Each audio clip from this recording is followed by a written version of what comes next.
sexually active, it means that you cannot stay without having anything to do sexually for a week. Hey lovelies, welcome back to my channel. In today, I'll be teaching you ways to prevent pregnancy just by using ovulation calculation. Not everybody wants to go on family planning. Not everybody's body tolerates the family planning commodities, and it becomes very challenging and causes a lot of trouble between you and your spouse. So I'll be teaching you that today. Without wasting time, let's get into it. If you're seeing my face for the first time, my name is Chidima. I'm a registered nurse. I live and practice in the United Kingdom.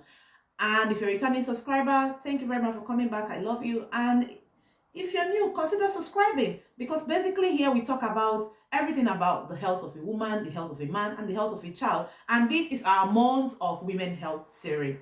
So let's get right into the video. Now, the first thing you're going to be probably thinking about when it comes to preventing pregnancy is knowing your cycle length. If you've not seen my video on achieving pregnancy using ovulation calculation, I'll be putting it either here or there. So when you know your cycle length, it becomes very easy for you to know exactly when not to have any affair to prevent pregnancy. But the greatest challenge to this is it does not work if you have irregular cycle and do not know how to spot ovulation. So you need to go and watch that video. Now, how do we do it? You need to find out your shortest cycle length and your longest cycle length, and then you'll be able to tell your fertile window considering the shortest cycle length and the longest cycle length. And possibly the next thing will be avoiding to have anything during that period. So let me give you an instance so that you can understand what I'm talking about. So if your shortest cycle length is 28-day cycle and your longest cycle length is 31, for instance, it means that your ovulation should be happening with this 28-day cycle about the 13th and the 14th.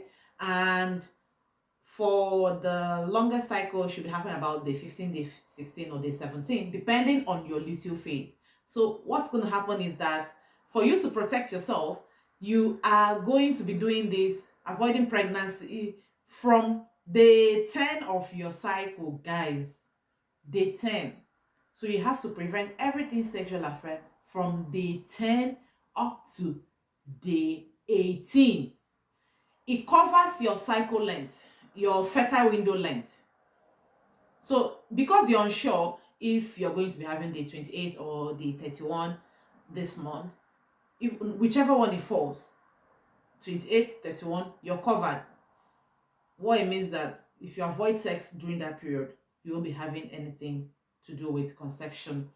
But let me advise that this method is very tricky and is for those that are very much disciplined.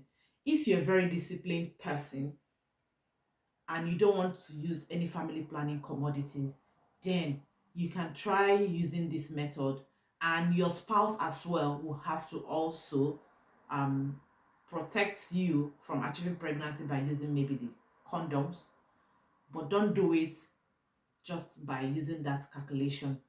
You can achieve pregnancy if you do not protect yourself as far as your partner going to use a condom.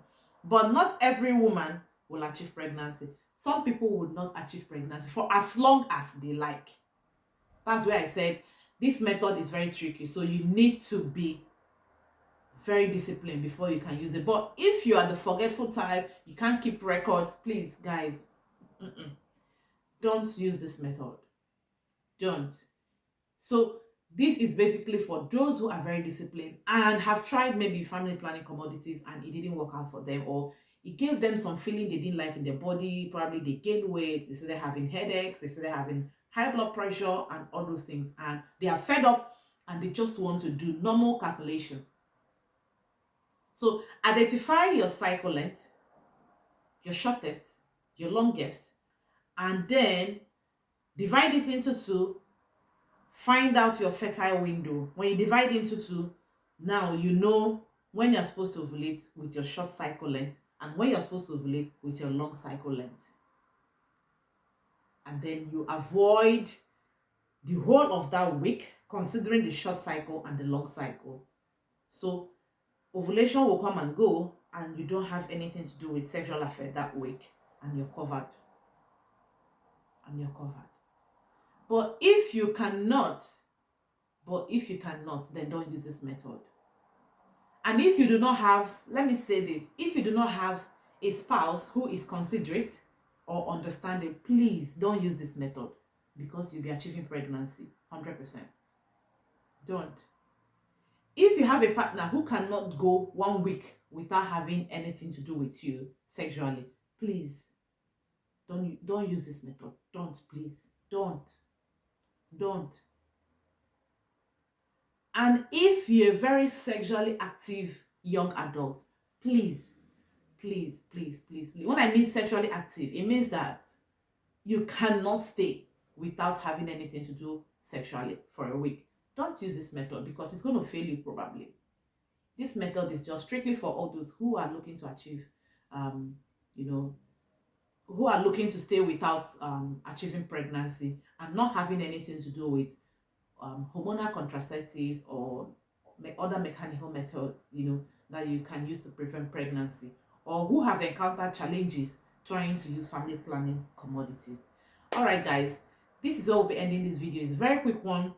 If you found value in this episode today, consider subscribing. We are still in the month of October, and in this month of October, we are talking about women, just to honor all the women that have passed from this planet as a result of breast cancer, because this month is the pink month, breast cancer awareness month. And if you want to get more interesting videos concerning the woman's health, please make sure to subscribe and send me an email. Go to the description box. My email is there. Contact me via email if you have any concerns, and I'll definitely reply you. I'll see you guys in my next video. Bye.